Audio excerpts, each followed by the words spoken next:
او بیا د هغې سره سره زما محترمو مسلمانانو ورونو وبایي امراض عام شوي دي، حالات ډیر زیات خطرناک دي، مصائب تکلیفونه او پریشانی دي، معیشت کمزوری شوی دی او بلا خلق په هسپتالونو کې پراته دي د سخت درد او غم سره مخ دي او داسې یو عجیب کیفیت راغلی دی، یو کور کې په هفته کې دننه 2 3 مړي کېږي. دې کیفیاتو کې موږ دا وکړو چې د الله په فیصلو باندې راضي شو، د الله ټولې فیصلې د زړه نه تسلیم کړو. عروه بن زبیر رضی الله تعالی عنه یو ډېر لوی شخصیت تیر شوی، هغه نه د خپه کټ کړی شو. مشهوره واقعه د مخکې شاید موږ ذکر کړې وه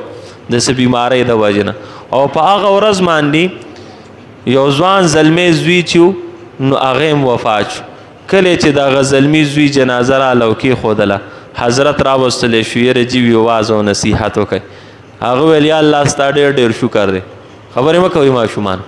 وی ستا ډېر زیات شکر دی، وی 4 غټ اندامونه دې راله راکړي، 2 لاس او 2 خپې، وی 3 دې راته پرېښودل او یو دې رانه صرف واغېست، او وی 7 زلمي زامن دې راله راکړي، 7 واړه ستا دي یا الله، وی صرف یو دې رانه واغېسته او وی 6 راته پرېښودل چې د خان 7 جیرب ځمکه در سره او خان درته وایي دا 1 جیرب دې راکه واپس او دا 6 درته پرېږده. د دې خان به څومره صفتونه کړي، دا ټول هر څه د الله دي. الله په دې رمضان المبارک کې څه اخلي؟ صحت اخلي، جان اخلي، مال اخلي، د خپل اخلي، د رشته دار اخلي، د عزیز اخلي. په هغې باندې موږ مطمئن شو، په هغې باندې خوشحاله شو. دا د الله سره د عشق او د محبت اصلي او حقیقي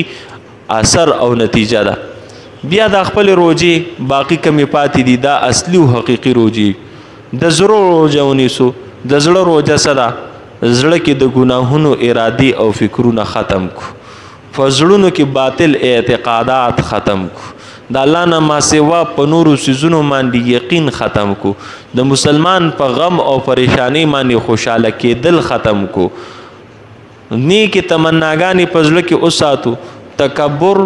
خودپسندي، ریا، حسد، بغض، کینه، دا چې په کم زړه کې موجودي نو د زړه روجه نه ده. نو د زړه روجې ونیسو، دا څیزونه د خپلو زړونو نه ختم کو. د ژبو روجې ونیسو، فضولیاتو نه بچ شو. فضولیات یا د ګناه خبره چې په ژبه کېږي نو د ژبې روجه نه ده. عبدالله ابن عباس رضی الله تعالی عنه به خپلې ژبې ته مخاطب شو او فرمیل به یا لسان قل خیرا تغنم، یا خو داسې وکړه چې ښه خبره کوه مال غنیمت درته میلاویږي، او تسکت تسلم، او یا خاموش پاتې شه چې سلامت پاتې شه. چا پسې مذاق کول، ټوقې کول، خندا کول، د دې سره د ژبې روجه ماتېږي. دروغ ویل، کنزل کول، تهمتونه په چا باندې لګول، د بېحایي خبره کول، په دې سره هم د ژبې روجه ماتېږي. شکر د الله په دې ژبه وکاږو او ذکر په دې ژبه باندې جاري او ساري وساتو. د سترګو روجه ونیسو، حرام څیزونو نه دا سترګې منې کو، ځکه چې د دې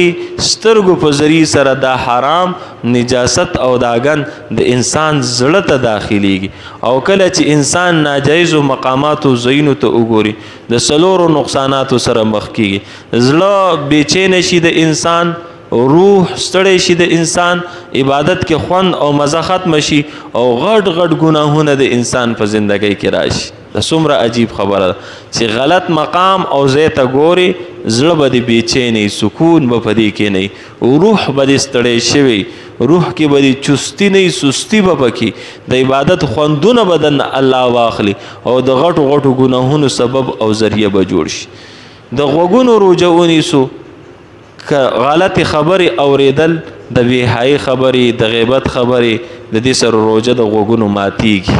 دې کې تلاوتونه داخل کو، د علماو بیانات پکې داخل کو، ځکه چې غلط خبرې د غوږ په ذریعې سره زړه ته کوزي شي نو زړه دې سره ویران شي، د ګناهونو ارادې د دې سره پیدا شي، د ګناهونو تقاضې د دې سره کلکې شي او مضبوطې شي. د خېټې روجه ونیسو، د حرام څیزونو نه خېټه بالکل بچ کو، سودي معاملات ختم کو، پردي مالونه چې کوم قبضه کې مروستي دا ختم، غلاګانو څیزونه اغیستل یا غلاګانې کول ناجایز، رشوت حرام دی. د دې په ذریعې سره د انسان دند روح مات شي، خالص صرف او صرف حلال سيزونه استعمال کو د شک او د شبهې د سيزونو نمزان بچ کو حدیث مبارک راغلی اخته د خاورو نډکی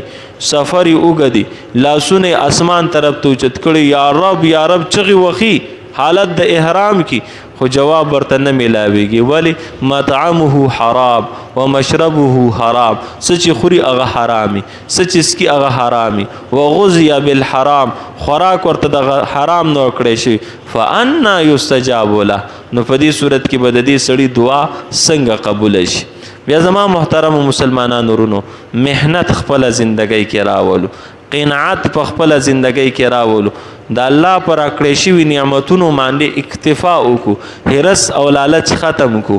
حدیث مبارک کې راغلی ما اکل احد طعاما قط خيرا من ان ياكل من عمل يدي چې د ټولو نه بهترین رزق هغه دی چې انسان په خپل لاس باندې وګټي او یاد ساتي زکات په خپل غوښتل چې اجي صاحب زکات غره مال راکا سرسایا په خپل ځان له د خپل ذات ته پاره غوښتل دا سيزونه بالکل ناجایز دي آغا سړی زکات او سرسایه د چانه غوښتې شي چې د یو وخت روټۍ ورسره نه چې د یو وخت روټۍ ورکره موجودي دا غوښتل چې زکات مال راک سرسایه مال راک دا ګوره ناجایزه معامله ده په دې کې خلک ډېر زیات بې احتیاطي کوي نو د دې نه ځان بچ کو او ځان ته وساتو